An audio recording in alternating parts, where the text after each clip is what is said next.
Assalamualaikum warahmatullahi wabarakatuh. Perkenalkan, nama saya Cantika Sari dari Prodi Akuntansi kelas A1. Di sini saya akan membahas tentang hakikat ekonomi dan bisnis. Oke, pertama-tama saya akan menjelaskan tentang hakikat ekonomi. Ekonomi berasal dari bahasa Yunani oikonomia yang artinya pengelolaan rumah. Yang dimaksud dengan pengelolaan rumah yaitu bagaimana rumah tangga mengelola atau menghasilkan barang dan jasa untuk memenuhi kebutuhan rumah tangganya. Ilmu ekonomi ini telah menanamkan paradigma tentang hakikat manusia. Yang pertama, manusia sebagai makhluk ekonomi. Yang kedua, manusia mempunyai kebutuhan tak terbatas. Yang ketiga, dalam upaya merealisasikan kebutuhannya, manusia bertindak rasional. Kemudian, etika dan sistem ekonomi.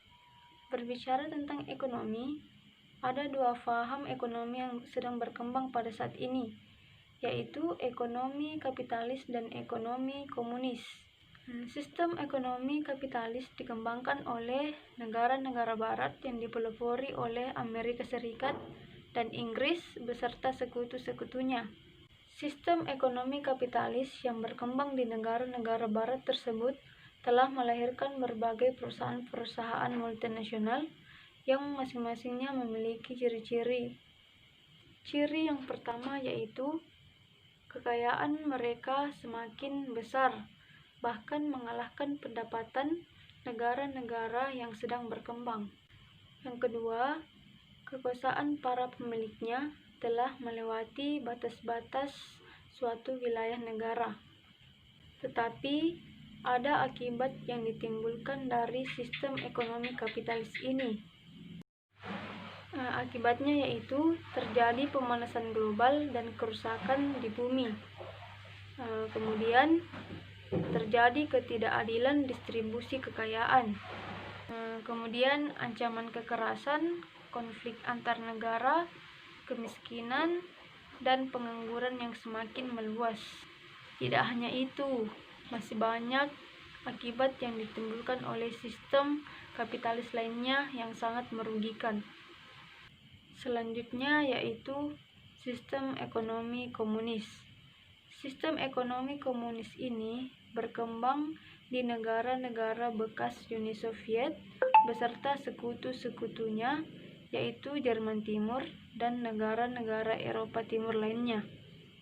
Tujuan sistem ekonomi komunis ini adalah untuk memeratakan kemakmuran masyarakat dan menghilangkan eksploitasi oleh manusia terhadap manusia lainnya. Tujuan dari pemerataan kemakmuran ini tidak tercapai, tetapi yang terjadi adalah pemerataan kemiskinan. Banyak alasan mengapa sistem ekonomi komunis ini mengalami kegagalan. Salah satunya yaitu alat-alat produksi dan kekayaan individunya tidak diakui. Kemudian sistem ekonomi Pancasila. Sistem ekonomi Pancasila ini memadukan dua hal positif antara sistem ekonomi kapitalis dan sistem ekonomi komunis. Tetapi ada perbedaan antara sistem Pancasila dan kedua sistem ekstrim tersebut, yaitu kepercayaan terhadap Tuhan Yang Maha Esa dan kebebasan rakyatnya untuk memeluk keyakinan masing-masing. Setelah setengah abad sejak Indonesia merdeka, melalui beberapa kali pergantian pemerintah Indonesia mencoba mengimplementasikan sistem ekonomi Pancasila dalam proses pembangunan bangsa. Meski begitu, sebagian besar rakyat ini masih belum bisa keluar dari lilitan kemiskinan. Kemudian, etika dan sistem ekonomi. Sistem ekonomi adalah seperangkat unsur yang terkoordinasi untuk mendukung peningkatan produksi serta pendapatan untuk menunjang kemakmuran masyarakat. Kemudian yang terakhir yaitu dimensi bisnis. Dimensi bisnis terbagi menjadi 5 bagian. Yang pertama yaitu dimensi ekonomi, dimensi etis, dimensi hukum, dimensi sosial, dan dimensi spiritual. Dimensi ekonomi. Ada beberapa faktor yang mempengaruhi dimensi ekonomi, yaitu tanah, tenaga kerja, modal, dan wirausahawan. Masing-masing faktor tersebut akan memperoleh pendapatan atas kepemilikannya. Bisnis dari segi dimensi etis. Pertama, kegiatan bisnis bisa juga disebut dengan kegiatan produktif. Artinya, kegiatan untuk menghasilkan barang dan jasa untuk seluruh umat manusia. Selanjutnya, dimensi hukum. Hukum ada diciptakan oleh negara, sementara negara dan hukum ada karena ada masyarakat.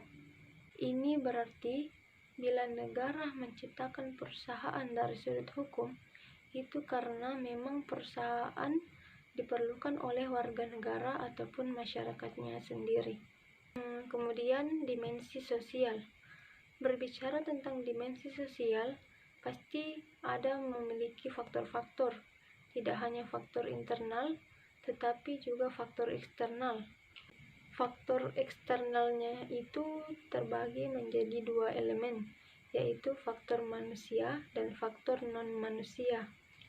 Faktor manusianya itu terdiri dari pelanggan, penanam modal, pemasok, masyarakat, serta pemerintah. Sedangkan faktor non-manusianya itu yaitu alam dan bumi itu sendiri. Yang terakhir yaitu dimensi spiritual. Dimensi spiritual ini biasa juga disebut dengan bisnis religius atau bisa disebut dengan bisnis yang mencerahkan. Itulah materi singkat yang bisa saya sampaikan pada video kali ini. Kurang lebihnya mohon dimaafkan. Billahi fisabilillah, fastabiqul khairat. Wassalamualaikum warahmatullahi wabarakatuh.